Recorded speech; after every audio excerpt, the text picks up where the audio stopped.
प्यारे लोगों, ध्यान से समझने की कोशिश करें कि धर्म या मजहब कैसे बनते हैं। आज ईश्वर भक्ति के नाम पर अनेक संस्था, अनेक प्रकार के धर्म दिखाई पड़ता है।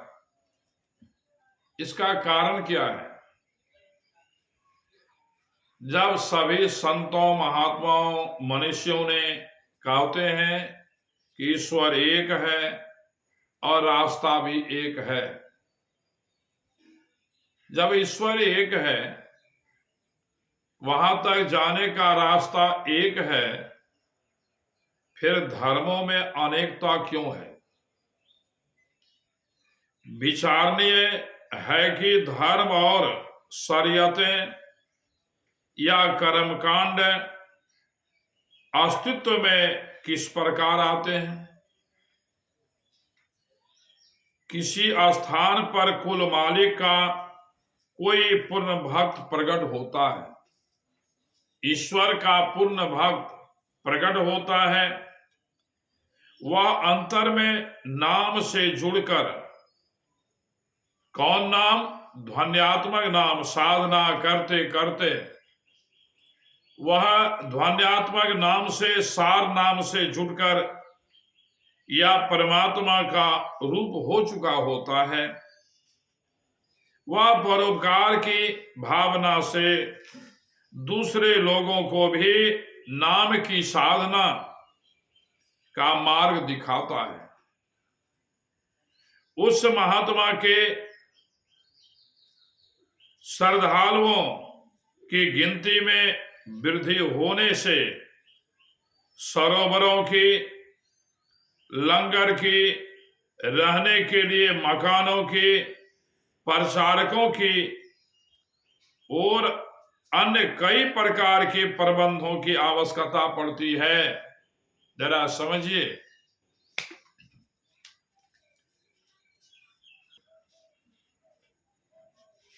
जिससे अनेक प्रकार के लोग जुड़ जाते हैं। संस्था में वृद्धि होने के कारण उसमें अनेक प्रकार के लोग जुड़ जाते हैं। जब उस महात्मा के बाद अन्य नाम की कमाई वाले महात्मा और साधक उस संस्था में जुड़ जाते हैं। उसमें सच्ची रूहानियत यानी आत्मिक यात्रा और निजी साधना पर जोर रहता है।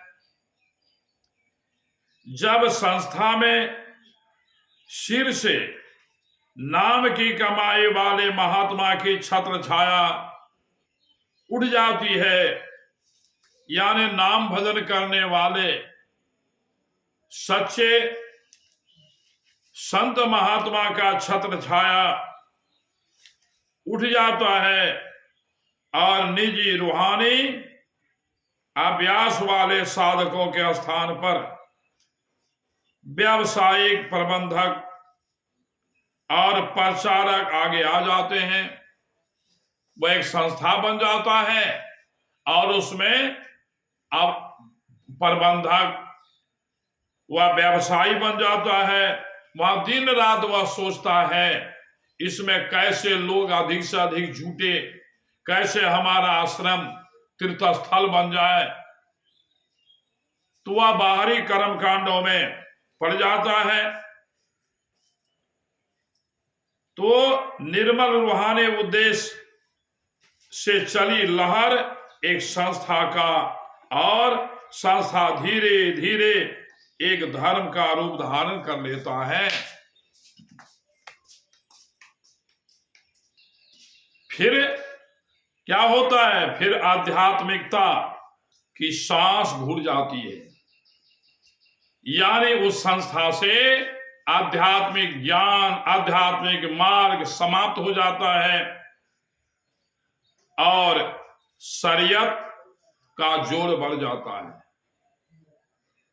वह ये कहने लगता है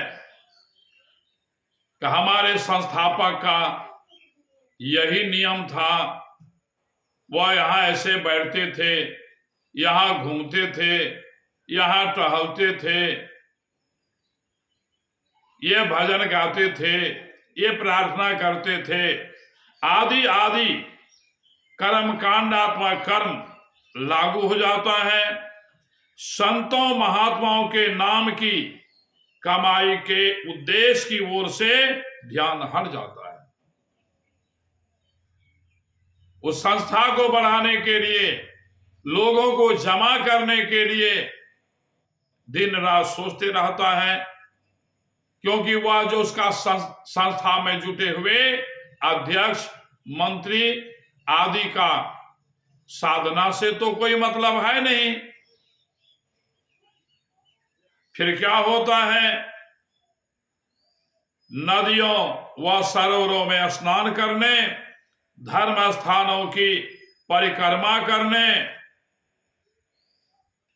या उस महात्मा के समाधि का परिक्रमा करने, और में धूप जलाने, आरती उतारने, घंटे शंख बजाने, या महात्माओं के लेखों या उनके तस्वीरों या समाधियों, उनके चारपाई, उनके बिस्तरों और खड़ाव आदि की पूजा करने को धर्म और परमात्मा की भक्ति का नाम दे दिया जाता है।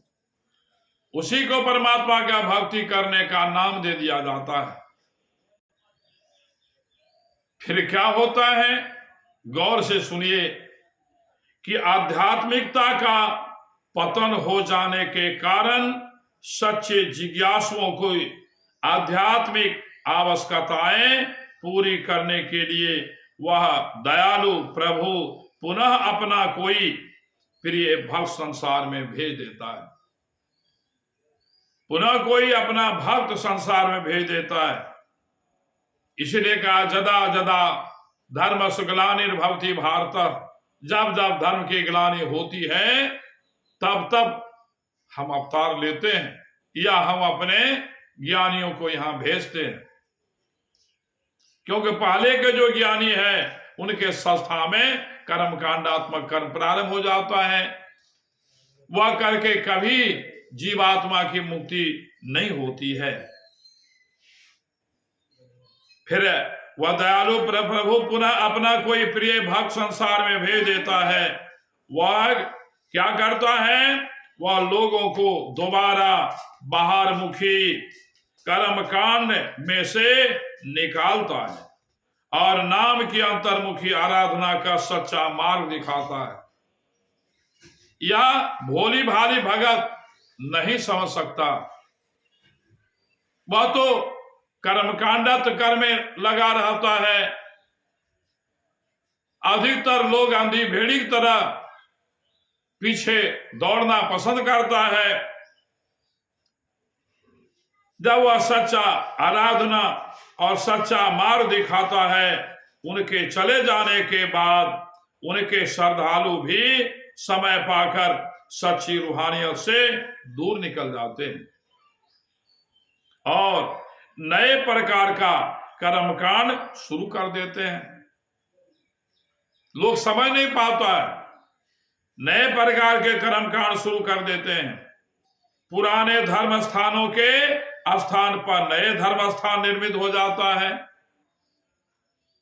जब वह बाहर का पूजा पाठ छोड़ो, अब नया का पूजा करो, वह शुरू कर लेते हैं। पहले तीर्थ स्थानों के स्थान पर नए तीर्थ स्थान बन जाते हैं। पुराने पुरोहितों के स्थान पर एक नए पुरोहित या पुजारी आ जाते हैं। पहले था पंडितवाद, अब उनको हटाक हो गया साधुवाद। अब यह होता है, कोई मर गया तो श्राद्ध बरखी में कर लो, यही कर्मकांड। छठ बच्चा का छठी हुआ, उनका बरही हुआ, श्राद्ध हुआ, बरखी हुआ, घरवास हुआ, तो लोग बुझ लिया कि यही हो गया, इसी कर्म कांडात्मक कर्म को कर लो, अपने संस्था का थोड़ा कथा कीर्तन करा लो, हमको मुक्ति का मार्ग खुल जाएगा। यह नहीं होता है। कहते हैं प्रत्येक रूहानी लहर का यही परिणाम होता है। पहली लहर का आरंभ भी परमात्मा की भक्ति या नाम की कमाई के भाव से हुआ होता है, और दूसरी, तीसरी, चौथी का भी यही भाव होता है, पर अलग अलग धर्म ही नहीं, एक धर्म के कई कई संप्रदाय बन जाते हैं और निजी हितों के कारण अनेक प्रकार की धड़ेबंदी और राजनीति शुरू हो जाती है। वह संस्था बन गया, संस्था का जो प्रबंधक होता है, अब वह जो कर्मकांड किया उनके अनुकूल जो चलेगा वह मंदिर में रहे, और नहीं चलेगा हटाओ। यही वह समय लेता है।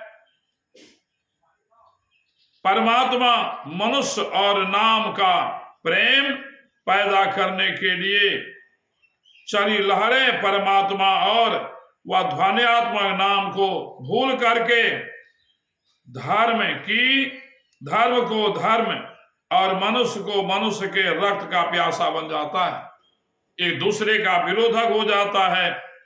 इसका कारण क्या है? कारण यही है कि सच्ची रूहानियत को न जानने वाला निर्मल, अज्ञानी या स्वार्थी लोग होते हैं, एकदम कोला स्वार्थी, परमार्थ का नाम लेस नहीं रहता है। जो भी वहां जाए वह कर्म कांड में बंद करके उसी का को धर्म मान करके उसी को रूहानियत का नाम दे देता है, आध्यात्मिकता का नाम दे देता है, पर आध्यात्मिक ज्ञान पंख लगा के उड़ जाता है। यही कारण है धर्म की अनेकता का।